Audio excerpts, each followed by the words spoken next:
আমি তো মাননীয় মুখ্যমন্ত্রী বক্তব্য শুনে অবাক হয়ে গেলাম कि जे हॉस्पिटलटा 1974 साले चालू হয়েছিল Golghar state hospital, Bhatpara state general hospital, যে হসপিটালটা আমার মনে হচ্ছে তার আগে নৈহাটিতে অনেক আগে থেকে চলছে, সেখানে ওপিডি নেই। উনি আজকে ওপিডি চালু করার জন্যে উনি টাকা বরাদ্দ করছেন।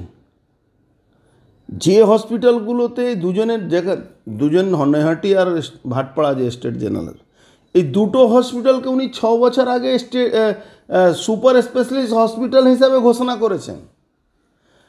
আর সুপার স্পেশালিস্ট হসপিটালে ওপিডি নেই, এটা অদ্ভুত একটা কথা।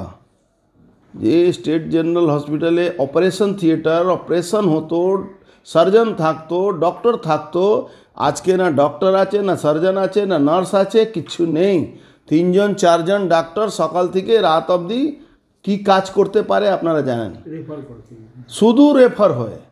একটা সেলাই করতে গেলে স্টিচ করতে গেলে মানে বাইরে থেকে কম্পাউন্ডারকে ধরে নিয়ে এসে স্টিচ করাতে হয়।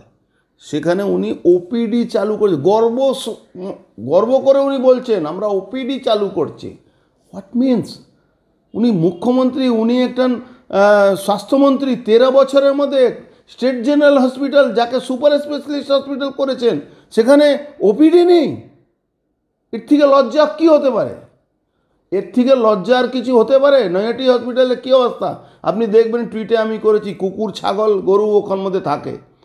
মহিলাদের বেডে, মহিলাদের ওয়াশরুম চলে যান, দেখুন কি ওই যে অভয়া কাণ্ডে যখন আরজি করে ডাক্তাররা যে ডিমান্ড করেছিল, সে ডিমান্ডটা কি ভুল ছিল?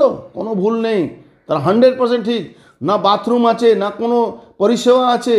উনি গর্ব করে আরও একটা কথা বললেন কালকে, অদ্ভুত কথা, ফেয়ার প্রাইস শপ। আমি উনাকে বলছি, উনার শরীর খারাপ হলে ফেয়ার প্রাইস শপ থেকে ওষুধ কিনেও যদি খেয়ে নেন, তাহলে যা বলবেন আমি নাক কান কাটিয়ে ঘুরে বেড়াবো এখানে। ফেয়ার প্রাইস শপে যে ওষুধ পাওয়া যায় তার নিম্নমানের ওষুধ, সেই সাপ্লাইটাও তৃণমূলের বড় বড় নেতা রাঘবল্লা ওই সাপ্লাই করে। সে ওষুধ খেলে লোক মারা যাবে এমন অসুখ আছে। যারা ওষুধ বিক্রি করে তারাও বলে, যে ডক্টররা প্রেসক্রাইব করে তারাও বলে এখান থেকে কিনবেন না, এই ওষুধটা নিম্নমানের ওষুধ।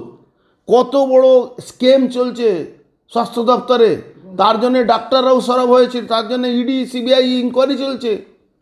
70% ডিসকাউন্ট পায় মানুষ। আরে ডিসকাউন্ট ছেড়ে দিন, ওষুধটাই জালি। যে সাপ্লাই পশ্চিমবাংলা গভর্নমেন্ট হসপিটালগুলো যে ওষুধ আসছে, তার মধ্যে ভুরি ভুরি দুর্নীতি আছে।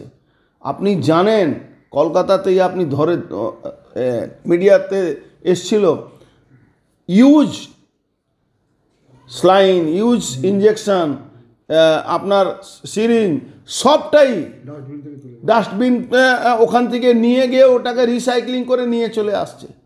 এমন অবস্থা হয়ে গেছে পশ্চিমবাংলা। উনি এসে বড় মা দর্শনের নামে ওখানে রাজনীতি করে গেলেন। আপনি বলুন তো, নৈহাটি হসপিটালে কোনো ডাক্তার বসতে পারে? তাকে মাতৃসদনে বসতে হয়, 1000 গুণ 100 200 গুণ 300 গুণ টাকা বেশি লাগে। একটা ওখান থেকে রিফার হয়ে মাতৃসদনে ভর্তি হয়। আর স্টেট গভর্নমেন্ট নিজের পিঠ নিজে চাপড়াচ্ছে, বলছে আমরা বিনা পয়সায় ট্রিটমেন্ট করি। কোথায় বিনা পয়সা ট্রিটমেন্ট দাদা? কোন জায়গায় বিনা পয়সা ট্রিটমেন্ট আপনি করছেন? ট্রিটমেন্টই নেই। আজকের বেডে বালিশ নেই, বিছনা নেই, চাদর নেই, বেড নেই, আর সেখানে উনি সুপার স্পেশালিস্ট হসপিটাল করে ওপিডি চালু করছেন। স্বাস্থ্যের জন্য বিশাল একটা বড়, আরে সবটাই চুরি। যত সরকারি সিস্টেম মধ্যে চুরি উনি স্বাস্থ্য দপ্তরে শুরু করিয়েছেন। উনার আমলে যা হয়েছে, এটা অদ্ভুত অবস্থা আছে। দেখুন, সিপিএম কিছু করতো না, কিছু বলতোও না, আর তৃণমূল কিছু করে না আর সবটাই বলে।